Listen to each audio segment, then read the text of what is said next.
Nu tæller jeg ned, og så råber vi alle sammen alt det vi kan. Er I klar? Ja. 3, 2, 1. Godt, så har vi sagt det. Så nu er I klar til at se, hvordan sådan en her den ser ud indeni. Og det gør vi jo selvfølgelig lige på den her.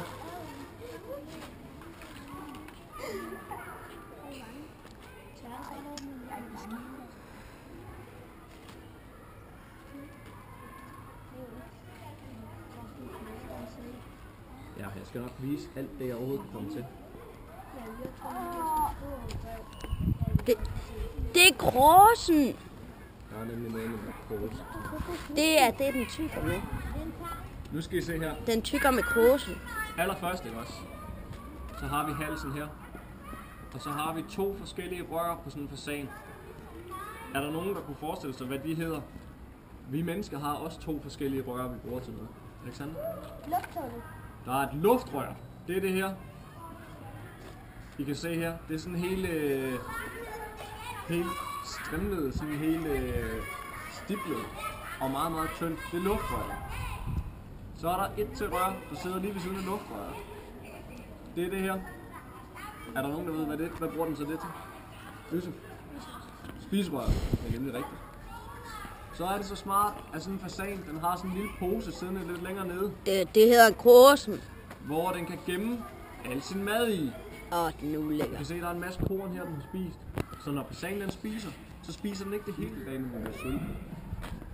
Derfra, så går vi over i noget, der hedder kråsen, Magnus, som vi hele tiden sidder og snakker om, ikke også? Og så skal vi have lukket den lidt længere op, for at finde ud af, hvad det er for noget. I kan se her, det er der sidder brysterne.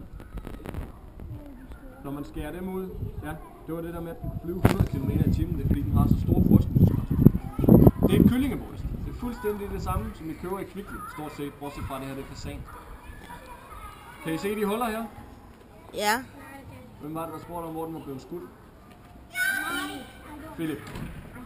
De huller der, det er hagl fra den patron. Når man skyder sådan nogle fasaner, så er det en patron, der sender 500 små jernkugler ud, man skyder den med. Så man har et stort område, man kan dække, når man skyder efter sådan en fasan. Og det er de huller, du kan se der er jernkuglerne gået ind. Så det er der, den er blevet ramt. Alexander? Er kyllingebryst ikke lidt større? Det kommer an på, hvor meget man har fodret kyllingerne.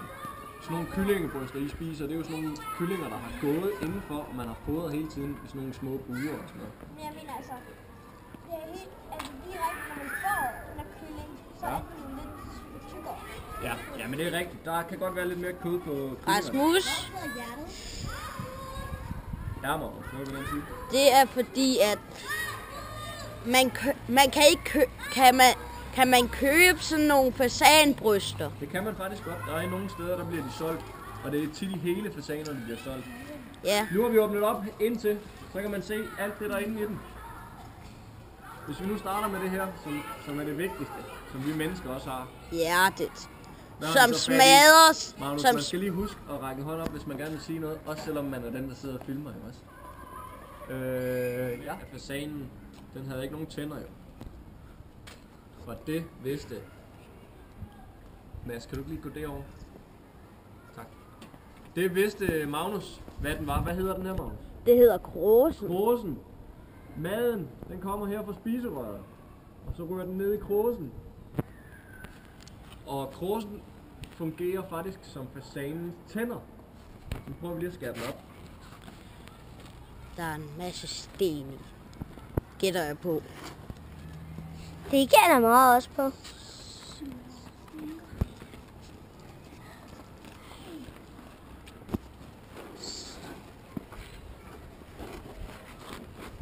Sådan. Se herinde i kråsen. Jeg kommer rundt og viser igen. Se, man får lidt blod på hænderne. Er det en and?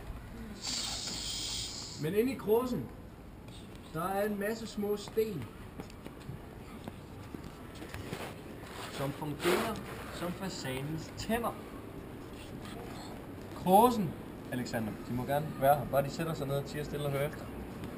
Kråsen, den fungerer som fasanens tænder. Det er en muskel, ligesom hjertet og ligesom muskler på armene og muskler alle mulige andre steder. når den arbejder, så kører den sådan her. Så bevæger den sig hele tiden. Alexander, kør efter. Så bevæger den sig sådan her hele tiden. Så når kornene kommer ned i kråsen, så alle de sten af fasanen den har gået og spist,